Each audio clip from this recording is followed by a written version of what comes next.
ونعوذ بالله من شرور أنفسنا ومن سيئات أعمالنا من يهده الله فلا مضل له ومن يضلل فلا هادي له وأشهد أن لا إله إلا الله وحده لا شريك له وأشهد أن محمدا صلى الله عليه وسلم عبده ورسوله يا أيها الذين آمنوا اتقوا الله حق تقاته ولا تموتن إلا وأنتم مسلمون يا أيها الناس اتقوا ربكم الذي خلقكم من نفس واحدة وخلق منها زوجها وبث منهما رجالا كثيرا ونساء واتقوا الله الذي تساءلون به والأرحام إن الله كان عليكم رقيبا يا أيها الذين آمنوا اتقوا الله وقولوا قولا سديدا يصلح لكم أعمالكم ويغفر لكم ذنوبكم ومن يطع الله ورسوله فقد فاز فوزا عظيما ألا إن أصدق الكلام كلام الله وخير الهدي هدي محمد عليه الصلاة والسلام وشر الأمور محدثاتها وكل محدثة بدعة وكل بدعة ضلالة وكل ضلالة في النار.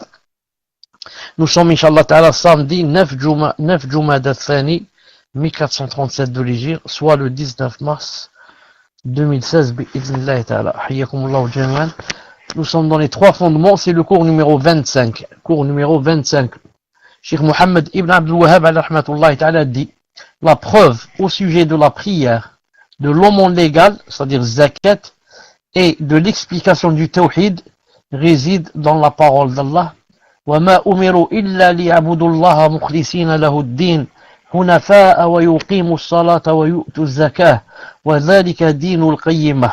C'est-à-dire sourate Al-Bayyinah, verset numéro 5. Il ne leur a été commandé que d'adorer Allah, lui vouant un culte exclusif, d'accomplir la prière et d'acquitter la zakat. Voilà la religion de droiture. Voilà la religion de droiture. La preuve au sujet du jeûne réside dans la parole d'Allah. يا أيها الذين آمنوا كتب عليكم الصيام كما كتب على الذين من قبلكم لعلكم تتقون. Sourate Al-Baqarah, verset 183. Ô vous les croyants, on vous a prescrit le jeûne comme on l'a prescrit à ceux qui vous ont précédés, ainsi atteindrez-vous la piété. La preuve au sujet du pèlerinage réside dans la parole d'Allah. وَلِلَّهِ عَلَى النَّاسِ حِجُّ الْبَيْتِ مَنِ اسْتَطَاعَ إِلَيْهِ سَبِيلًا وَمَنْ كَفَرَ فَإِنَّ اللَّهَ غَنِيٌّ عَنِ الْعَالَمِينَ. Et c'est un devoir, c'est-à-dire le verset sur le Baqarah, on n'a pas cité ici le verset. Non, le verset, normalement, c'est sur Ali Imran. Verset 97. Il dit, et c'est un devoir envers Allah Azza wa Jal pour les gens qui ont les moyens d'aller faire le pèlerinage de la maison, et quiconque ne croit pas, Allah se passe largement des mondes.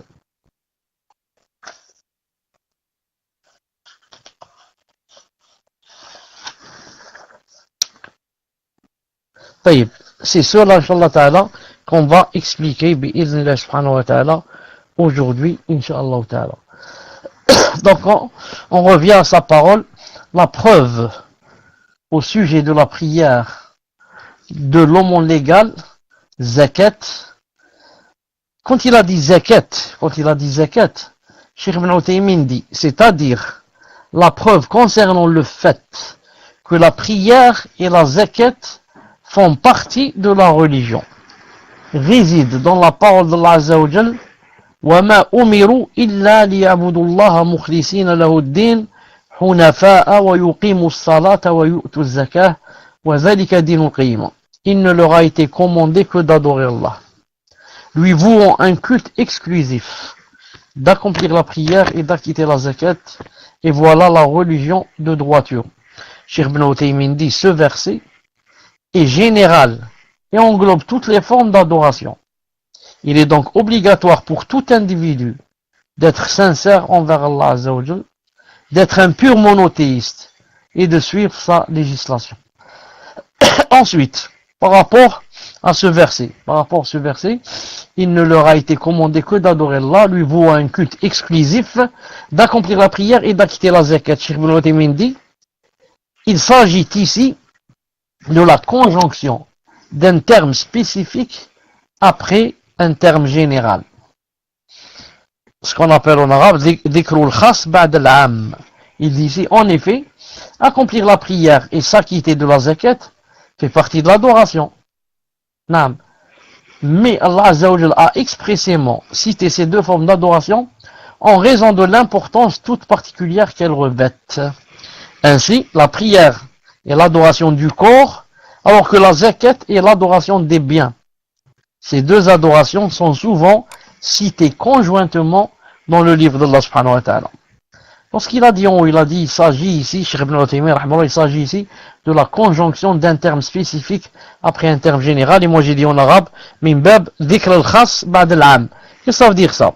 Le Cheikh, rahimahullah ta'ala, veut dire, Allah ta'ala a dit, وَمَا أُمِرُوا إِلَّا لِيَعْبُدُوا اللَّهَ مُخْلِصِينَ لَهُ الدِّينَ حُنَفَاءَ وَيُقِيمُوا الصَّلَاةَ وَيُؤْتُوا الزَّكَاةَ. Donc ça donne à peu près en français, il ne leur a été commandé que d'adorer Allah. Ensuite, pourquoi il dit, lui vouant, bon, un culte exclusif, c'est pas ça. Ensuite, pourquoi il dit d'accomplir la prière, c'est-à-dire il leur a été commandé aussi d'accomplir la prière et d'acquitter la zakat. N'a-t-il pas dit, au début du verset, n'a-t-il pas dit, il ne leur a été commandé que d'adorer Allah. Et un peu plus loin, donc à la fin du verset, il a dit d'accomplir la prière et d'acquitter la zakat. Donc vous voyez que accomplir la prière et acquitter la zakat, ça rentre dans le fait ou l'ordre d'adorer Allah. Ça, il ne leur a été commandé que d'adorer Allah. Donc normalement, c'est pas la peine de dire qu'il faut faire la prière, il faut faire la zakat. On sait que la prière et la zakat rentrent dans l'adoration. Et ce sont deux piliers, des plus importants piliers. Cheikh ici dit, il s'agit de la conjonction d'un terme spécifique après un terme général. Le terme général, c'est quoi ici? C'est l'adoration. Il ne leur a été commandé que d'adorer. On adore Allah. Terme général. Terme spécifique, il a dit, et ce, yani, d'accomplir la prière et d'acquitter la zakat.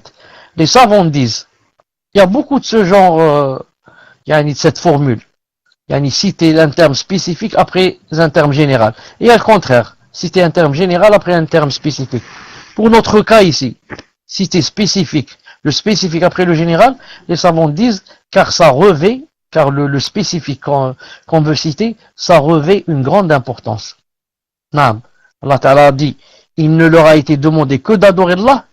Ensuite, il veut montrer que dans l'adoration, ce qui est le plus important, c'est d'accomplir la zakat et d'acquitter la zakat, d'accomplir la prière et d'acquitter la zakat.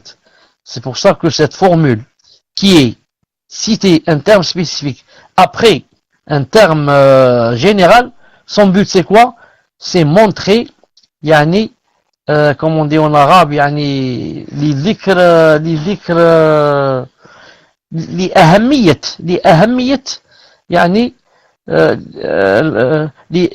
نعم من باب ذكر الخاص بعد العام لأهمية الخاص, parce que le spécifique qu'on va citer, yani, il est très important. Il est très important.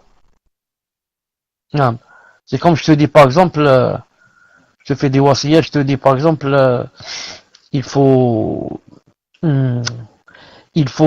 c'est-à-dire avoir un bon comportement avec le voisin. Je te dis, écoute, n'oublie pas, il faut avoir un bon comportement avec le voisin. Ensuite, je te dis, il faut pas faire beaucoup de bruit. Non. Ne pas faire de bruit, beaucoup de bruit, surtout la nuit. Ça rentre dans le fait d'avoir un bon comportement avec le voisin. Mais pourquoi j'ai cité ça? Parce que ça revêt quelque chose d'important. Je sais que ce voisin, plusieurs fois, il s'est plaint des gens qui font beaucoup de bruit, etc. Donc si je t'ai cité ce terme spécifique après le terme global, c'est parce qu'il revêt une grande importance. Une grande importance. Non.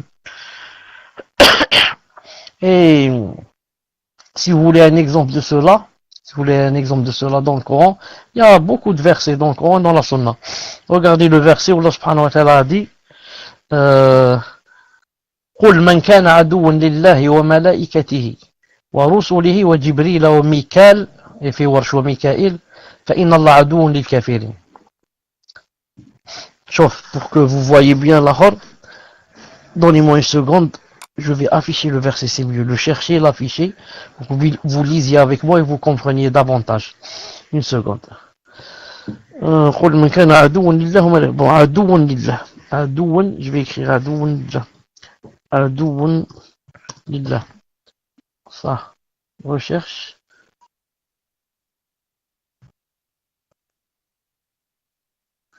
oui ça tous les états besoin seulement moi طيب une seconde je cherche oui le verset 1 بسم الله عدو لله وملائكته قل من كان عدوا لله وملائكته وكتبه ورسله. Bon, je vais lui écrire autre chose, il m'a pas donné ça. Je vais écrire جبريل وميكائيل فإن الله عدو للكافرين. Je vais écrire عدو فإن الله عدو للكافرين.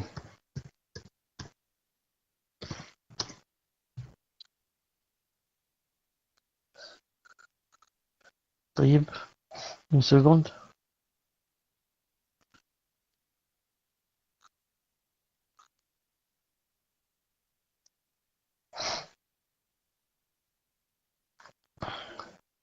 Bon. قل من كان عدوا لله. Je vais écrire قل من كان عدوا. قل من كان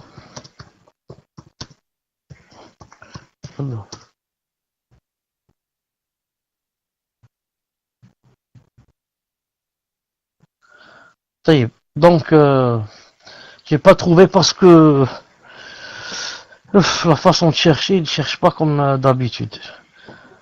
Il cherche tous les mots. Alors que moi j'ai besoin du verset, pas des mots. طيب. Donc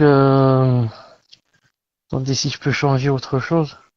Voilà, هذا خلاص, ça y est, on l'a trouvé, barakallahu fik. Dit quiconque est ennemi de Jibril. Non, c'est pas ça. Celui qui est avant. Le verset avant celui-là.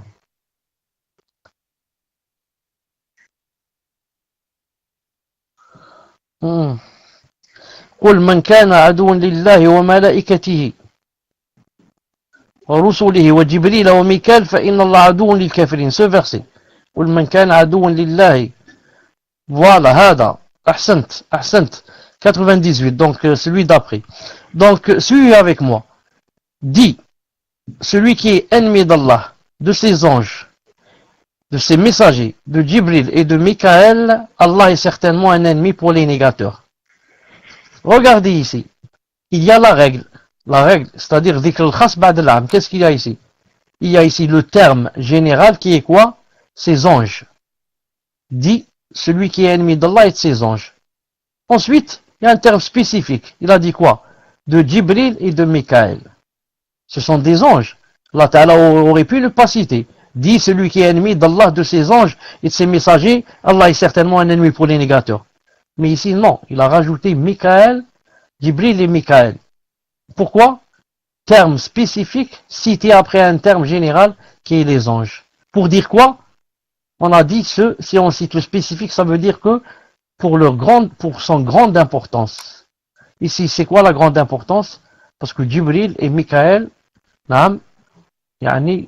ont vraiment un statut élevé parmi les anges. C'est pour ça qu'il les a cités ici. On continue, j'espère que vous avez compris, car c'est clair, Inch'Allah Ta'ala.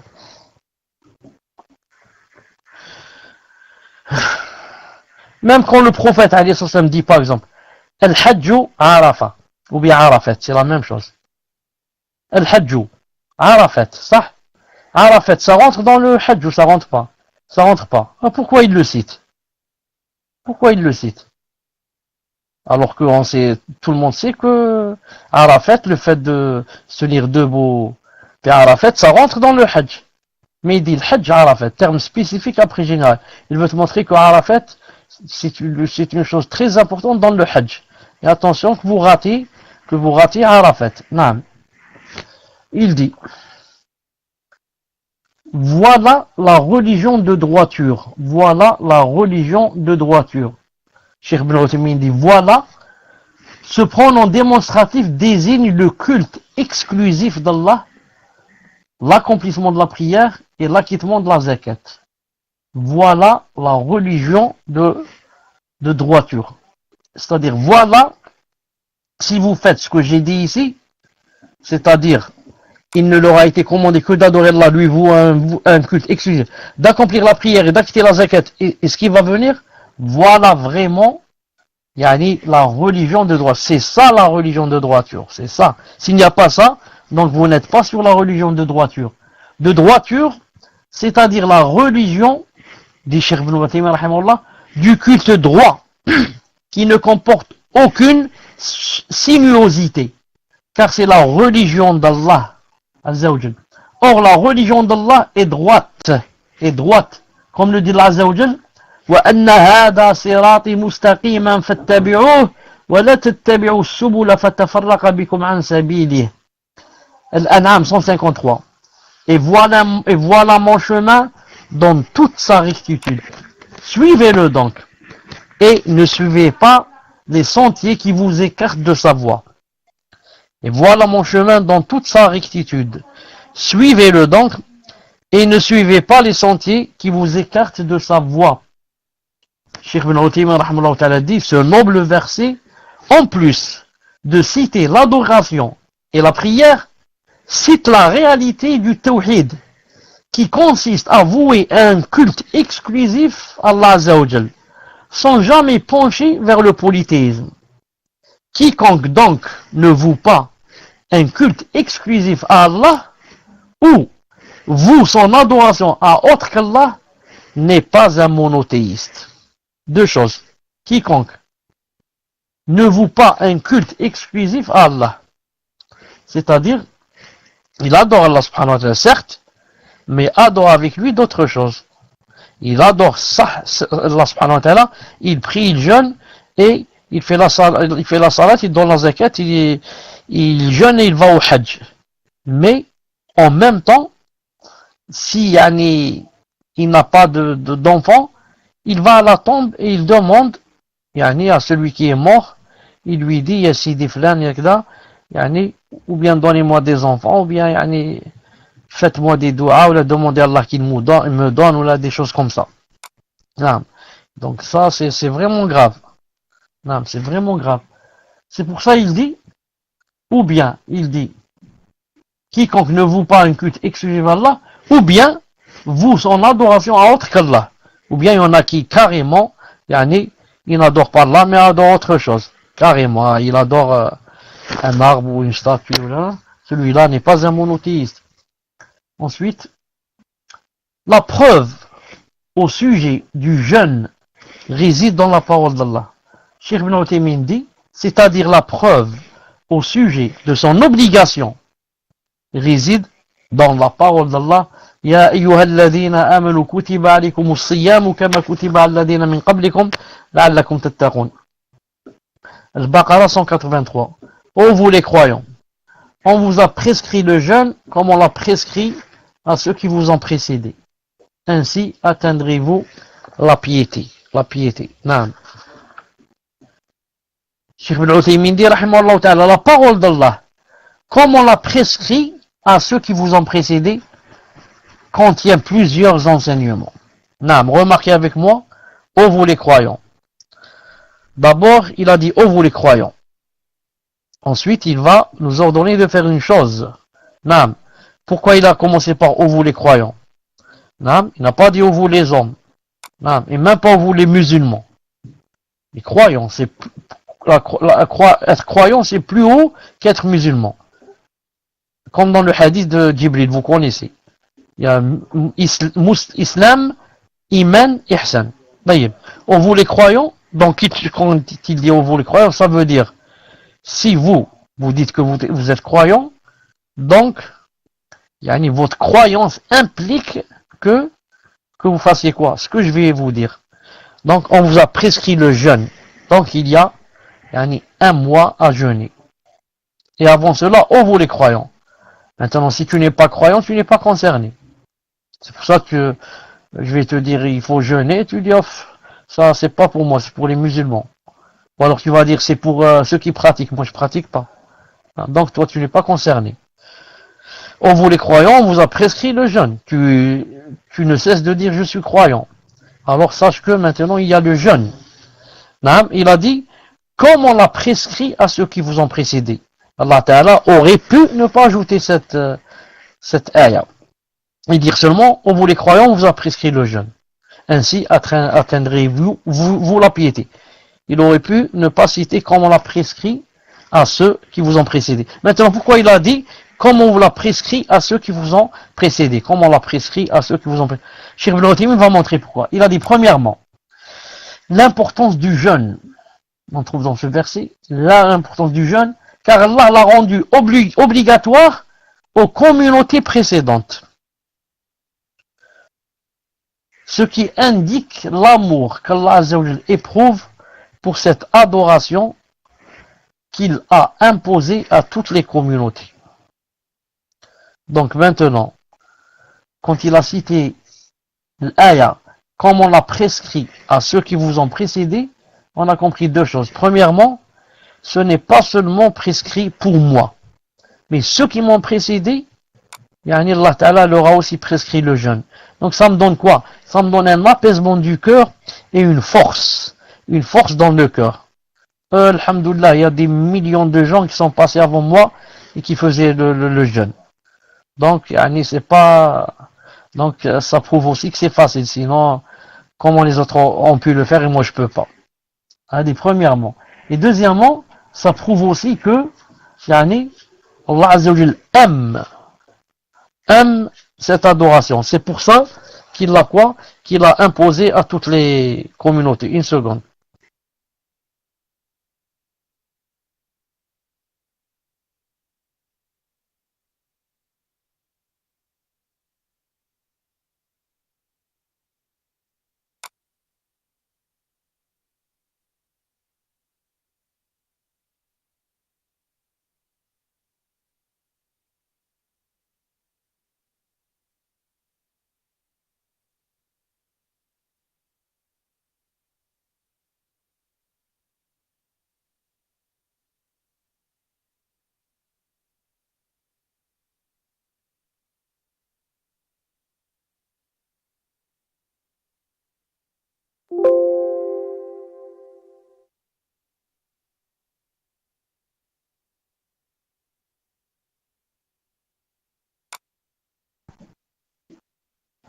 Non, je continue. Il a dit, ça c'est la première chose, comprendre de cette ayah, comme on l'a prescrit à ceux qui vous ont précédé. Deuxièmement, l'allègement du fardeau imposé à cette communauté. En effet, elle n'est pas la seule à s'être vue imposer le jeûne, à l'accomplissement duquel les âmes et les corps peuvent éprouver une certaine difficulté. Donc quand il a dit que comme on l'a prescrit à ceux qui vous ont précédé, alhamdoulilah, tu vas sentir que c'est pas quelque chose de lourd. C'est pas quelque chose de lourd. Car la preuve, ça a été aussi, imposé à d'autres. Troisièmement, ce verset prouve qu'Allah Azza wa Jal a parachevé la religion de cette communauté, en parachevant pour elle les actes méritoires des communautés précédentes. Donc ce verset prouve qu'Allah subhanahu wa ta'ala a parachevé la religion de cette communauté. Comment cela? En parachevant pour elle les actes méritoires des communautés précédentes. Maintenant, non seulement que Allah subhanahu wa ta'ala nous a imposé des choses nouvelles dans notre charia, mais maintenant il nous impose même des choses qu'ont fait ceux qui nous ont précédés. Ce qui prouve que notre religion maintenant, alhamdoulilah, est terminée. La charia est terminée, est close, et maintenant, il nous ajoute pour la parachever, la parfaire, il va ajouter des choses qui existaient déjà dans ceux qui nous ont précédés. Ensuite, il dit,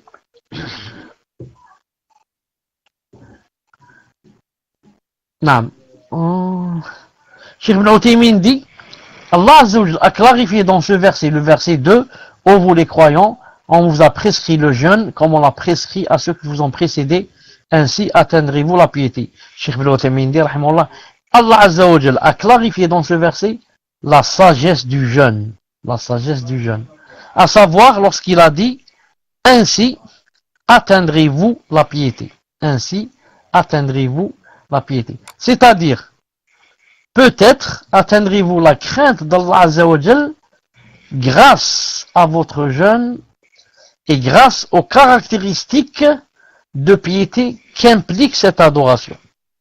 Je répète, peut-être atteindrez-vous la crainte d'Allah Azza wa Jal grâce à votre jeûne et grâce aux caractéristiques de piété qu'implique cette adoration.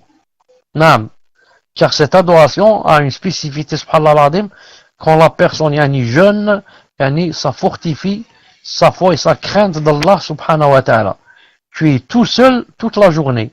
Naam. Dans ton appartement, dans ta maison, personne ne te voit des voisins, ni de la famille, ni. Naam. Et tu es en train de jeûner.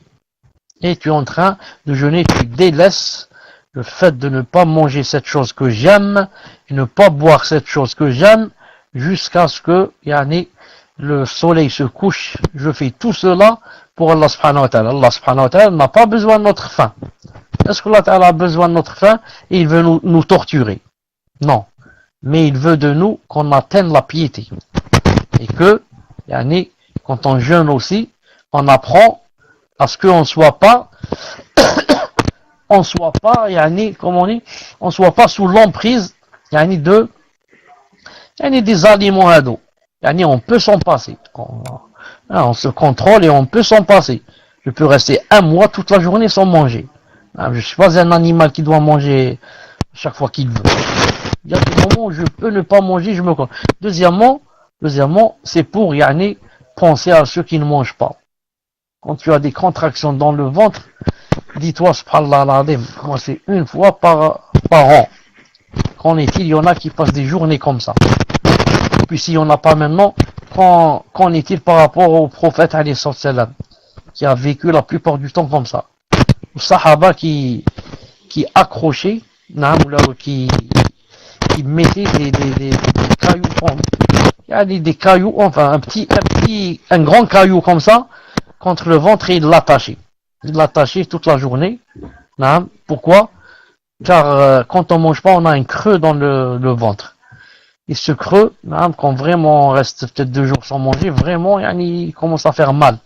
Mais en mettant dessus, un caillou, ou quelque chose comme ça, et en l'attachant, ça diminue le mal, bi'idhnillah subhanahu wa ta'ala. Et Abu Hurayra radiyallahu ta'ala anhu, la plupart du temps, il était comme ça, par exemple. Pourquoi? Parce que il voulait être beaucoup avec le prophète sallallahu alayhi wa sallam. Donc, même s'il voulait manger, il n'avait pas le temps. Non, même s'il voulait manger, il n'avait pas le temps. C'est pour ça que quand certains ont voulu dire comment se fait-il, Abu Hurayra, il dit des choses qu'on n'a jamais entendues. Subhanallah, rien que lui, il connaît tous ces hadiths. Il leur a répondu, il a dit, naam, moi, je tenais mon ventre avec un caillou, alors que vous mangez, vous alliez au souk et vous allez je ne sais où, toute la journée. Moi, vous demandez le ilm et être proche du prophète sallallahu alayhi wa sallam, voilà comment je faisais. Ce qu'il a dit ici, d'ailleurs le prophète sallallahu alayhi wa sallam nous a fait part de cet enseignement lorsqu'il a dit Allah Azza wa Jalla n'a pas besoin qu'une personne délaisse sa boisson et sa nourriture si elle ne délaisse pas le faux témoignage et sa pratique. Rapporté par Al-Bukhari. Donc je répète le hadith, Allah Azza wa Jalla n'a pas besoin qu'une personne délaisse sa boisson et sa nourriture si elle ne délaisse pas le faux témoignage et sa pratique. Le hadith, elle veut montrer quoi? Que le fait de délaisser sa boisson, ce n'est pas parce que en faisant ainsi, on va, comment dirais-je, si on fait pas ça, ça va faire du mal à Allah subhanahu wa ta'ala, ou bien, non, c'est pour toi seulement. Non. Mais à condition que quelqu'un qui jeûne, il doit, avoir un statut, masha'Allah, dans le comportement. Sinon, jeûne et faire les grands péchés, à quoi ça sert? Comme par exemple le faux témoignage. Non. Donc, c'est pour ça que certains disent que celui qui fait un grand péché pendant le Ramadan, que son siyam est nul. Et c'est pas l'avis le plus juste. Ça existe, ça, c'est affilié aussi à notre mère Aïcha radiyallahu ta'ala anha, qui disait que celui qui fait la riba, hein, celui qui médit quelqu'un pendant le ramadan, sa journée est nulle. Et les savants disent ce n'est pas l'avis le plus juste. L'avis le plus juste, c'est qu'il a fait un grand péché. Mais que ça n'a rien à voir avec quoi? Avec le siyam. Le siyam est nul s'il va manger, hein, ou boire, ou avoir des rapports. Non. Mais s'il vole, s'il ment, s'il calomnie, s'il fait la médisance ici, s'il escroque, tout ça, ça n'annule pas le siyam bi'illah ta'ala. Mais il a vraiment un grand péché, surtout en ce mois béni. Surtout en ce mois béni. Une seconde, je regarde combien il reste de temps pour l'Aïcha.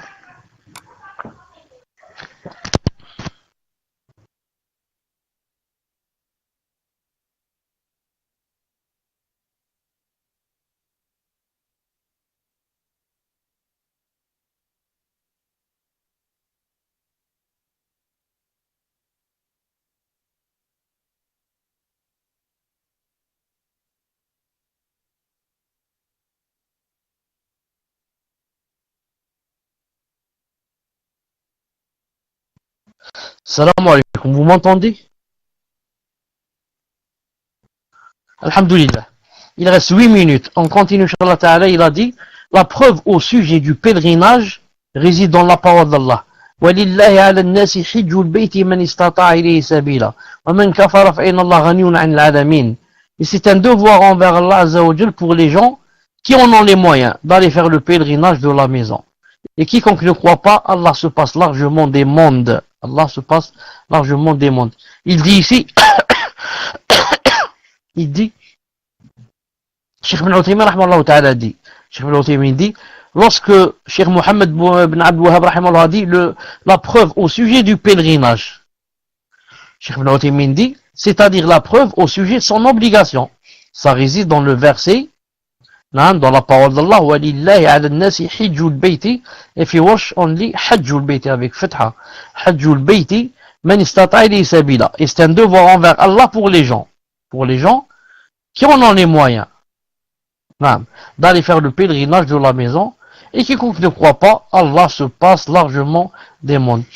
Cheikh Ibn Uthaymin dit, ce verset fut révélé la 9e année de l'Hégire, et c'est ainsi que fut imposée l'obligation d'accomplir le pèlerinage, car certains ont dit que c'était la 3e année. Cheikh Ibn Uthaymin dit, l'avis le plus fort dans d'autres livres bien sûr, c'est que c'était la 9e année. Cependant Allah Ta'ala a dit, pour les gens qui ont les moyens, cela prouve que le pèlerinage n'est pas obligatoire pour qui n'en a pas les moyens. Donc le pèlerinage est obligatoire pour qui? Pour celui qui a les moyens. Et là, ça me rappelle une chose. Vous savez que ce n'est pas permis à quelqu'un qui n'a pas fait par exemple le pèlerinage d'aller le faire à la place d'une autre. Des fois la personne est malade, il ne peut pas faire le pèlerinage. Mais alhamdoulilah, elle a les moyens de payer quelqu'un. Cette personne, le hajj est toujours, le pèlerinage, ça s'appelle le hajj. Le hajj est toujours obligatoire pour elle.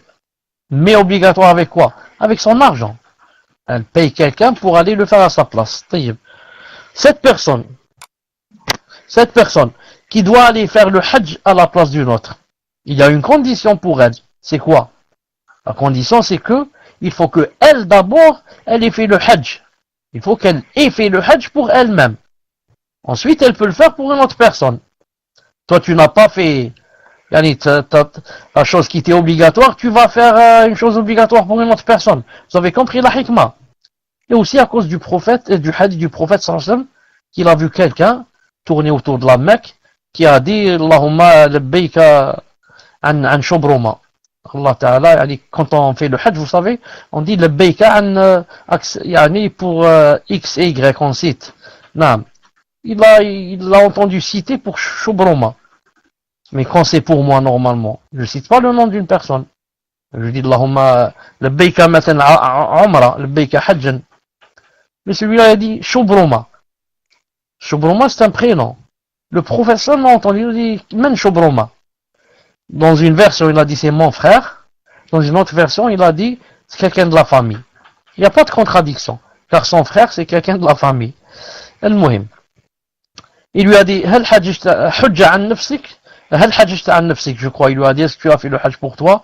Je crois qu'il a dit non. Il a dit حجة عن نفسك ثم عن شبرمة. Fais d'abord le hajj pour toi-même, ensuite une autre fois pour Shubruma. المهم. Cette personne qu'on veut envoyer à notre place et la déléguer pour faire le hajj à notre place, elle doit avoir comme condition quoi? D'avoir déjà fait le hajj. Mais Cheikh Ibn Uthaymin, rahimahullah ta'ala, a ramené une chose que je n'ai jamais lue, seulement chez lui, qui m'a beaucoup plu. C'est pour ça que beaucoup de savants disent vraiment c'est un mujtahid. Vraiment, vraiment, vraiment, Allahumma barak, yani son niveau était très fort pour ceux de son époque.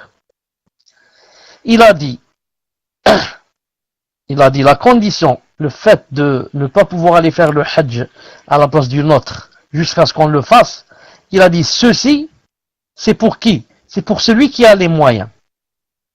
Pour celui qui a les moyens d'aller faire le hajj par exemple, ou bien faire Umrah, il n'y va pas. Ensuite, il va à la place d'une autre personne. Il a dit il ne peut pas. Il a dit quant au pauvre, qui lui n'a pas l'intention d'aller au hajj. Pourquoi? Parce qu'il n'a pas. Il dit moi j'y vais pas jusqu'à ce que bien sûr Allah Ta'ala m'enrichisse. Il a dit celui-là pendant la période où il n'a pas les moyens, il peut faire le hajj à la place d'une autre personne. Allahu Akbar. Subhanallah al-Azim. Et il a cité ce verset, il a dit, car Allah Ta'ala a dit, pour les gens, il a dit, Allah Ta'ala a dit, quand il a affiché le hadith, j'ai perdu le contrôle. Ma'alish, c'est une faïda, Inch'Allah Ta'ala, je vais le lire. Allah Ta'ala a dit pour les gens qui ont les moyens. Cheikh Ibn Uthaymin a dit, celui-là, il n'a pas les moyens. C'est pour ça qu'il peut le faire à la place d'une autre. Donc voilà le hadith. J'ai entendu un homme dire le Beika à la place de Shubruma. Le professeur me dit, et qui est Shubruma? L'homme répondait, c'est un frère à moi. L'autre prophète dit, as-tu fait le hajj pour toi? Il a dit non. Il a dit, alayhi salam, fais-le pour toi-même, puis à la place de Shubruma. C'est un hadith authentique, authentifié par Sheikh Al-Albani et beaucoup d'autres. Naam. Donc voilà la faïda que je voulais citer. Ensuite, et quiconque ne croit pas, Allah se passe largement des mondes. Cheikh Ibn Uthaymin dit, dans ce verset, وَمَنْ كَفَرَ فَإِنَّ اللَّهَ غَنِيٌّ عَنِ الْعَالَمِينَ. Une preuve, c'est une preuve que le délaissement du pèlerinage, pour qui on a les moyens, est un acte de mécréance, mais qui n'exclut pas de l'islam, conformément à la majorité des savants. Vous avez compris? Vous avez remarqué ce que Allah Ta'ala a dit? Il a dit c'est un devoir envers Allah pour les gens qui ont les moyens d'aller au hajj. Ensuite, qu'est-ce qu'il a dit directement après le verset? Et quiconque mécroit. وَمَنْ كَفَرَ. Pourquoi il parle du coffre? Quel est le rapport du coffre avec le hajj? Pour te dire que celui qui ne va pas le hajj a fait du coffre. Celui qui ne va pas au hajj a fait du coffre. Mais est-ce que c'est le grand coffre qui fait sortir de l'islam? Non, c'est l'autre coffre.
Salam alaikum wa rahmatullahi wa barakatuh. Est-ce qu'il y a du son? Alhamdulillah. Donc, Cheikh a eu une déconnexion. Donc, ah, ben il est là. Ouais.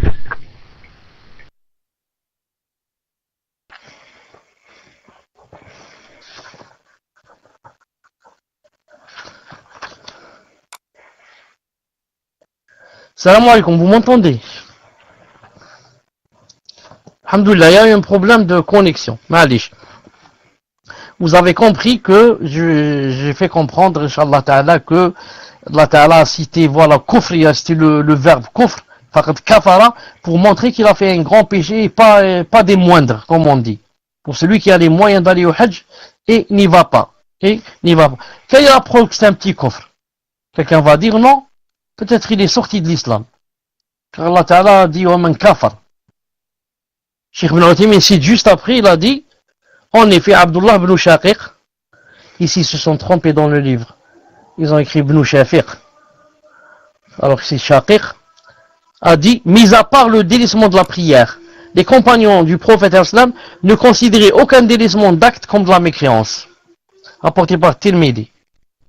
Donc, ce tabi'i, qu'est-ce qu'il a dit? Mis à part le délaissement de la prière.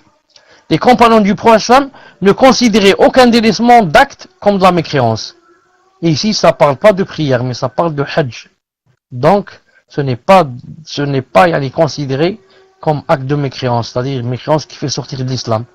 Donc, c'est mécréance qui ne fait pas sortir de l'islam. Donc, c'est petite mécréance. Naam. Qu'Allah subhanahu wa ta'ala nous aide tous à faire le hajj. Naam. Et surtout ceux qui n'ont pas encore les moyens, qu'Allah subhanahu wa ta'ala leur facilite. Et attention seulement, et je demande à Allah ta'ala que vous ne soyez pas du genre qui disent, j'attends que je devienne âgé. Maintenant j'ai tout juste 20 ans, je suis jeune, moi je vais pas au hajj. J'attends quand j'aurai 75 ans. Quand j'aurai 75 ans, je vais laver, comme ils disent ici en Algérie, dans les pays arabes. Il dit, je vais laver mes os. C'est comme s'il va dans un bain. Il va se laver les os, comme ça il dit, je vais me laver les os et je reviens. Je jette les péchés et je reviens. Mais maintenant je suis encore jeune. Je dis à celui-là, as-tu lu sur la tablette préservée que tu allais vivre jusqu'à vieillir? Qui t'a dit ça? Wahda. Et la deuxième, ne sais-tu pas que, en le faisant maintenant, c'est beaucoup plus facile qu'en le faisant vieux. Quand tu le fais maintenant à 20 ans, à 25 ans, ce n'est pas comme tu le fais à 50 et 60 et 70. Non, tu n'as pas la force de pousser, tu vas trouver des gens là-bas qui, tu connais pas peut-être, tu n'es jamais allé, quand tu vas voir les hindous qui vont venir, et les chinois, et les bengales, et je ne sais qui, et ils vont mettre la main dans la main, ils vont se tenir par les coudes, ils vont mettre une file comme ça, une file. Et ils vont marcher tous comme ça vers l'avant. Ça veut dire que c'est un bulldozer qui avance. Si tu ne te mets pas, tu te sauves pas à droite ou à gauche, ils vont marcher sur toi, tu tombes. Ils marchent sur ton dos et ils vont, et ils continuent le chemin. Non. Va lui expliquer que tu es dans le hajj et le comportement et l'islam, etc. Tout ça, il te dit, mon fils, pousse-toi. Bad, mon fils, bad. Donc, mais si, alhamdoulilah, la personne est assez forte, ou là, même si elle tombe ou là on l'écrase, elle reprend et alhamdoulilah. Mais quelqu'un vieux ou là, et on l'écrase, on marche sur lui, là, il est tout fracturé, c'est-à-dire s'il ne meurt pas. C'est très difficile le hajj pour celui qui croit que il va partir vieillard. Non, al-muhim. Il vient d'appeler à la salat, on se rencontre Inch'Allah tout à l'heure. Subhanakallahumma wa bihamdik, ashhadu an la ilaha illa anta astaghfiruka wa atubu ilaik. Assalamu alaykum wa rahmatullah. Non, pas de cours, on passe aux questions-réponses. J'ai terminé le cours d'aujourd'hui. Car le prochain cours, voilà le nouveau titre, le prochain cours, le deuxième degré de la foi. Al-Iman. Voilà. Ça c'est le prochain cours, Inch'Allah Ta'ala. Salam alaikum.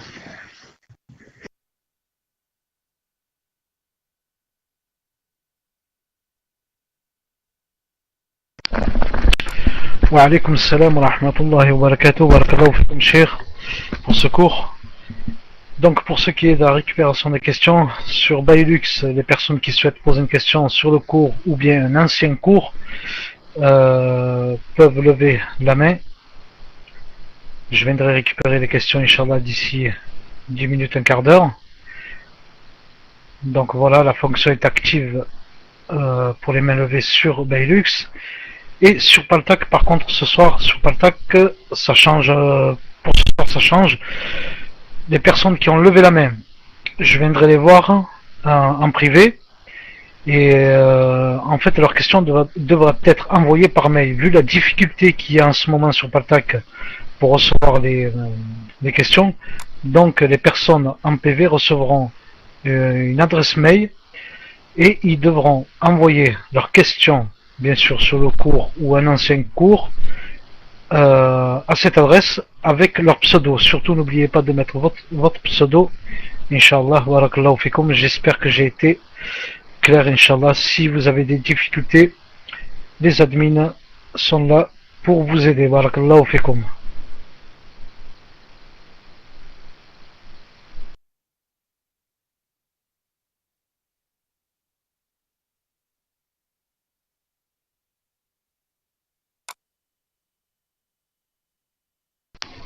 Alors je sais pas, je parlais, je sais pas si on m'a entendu.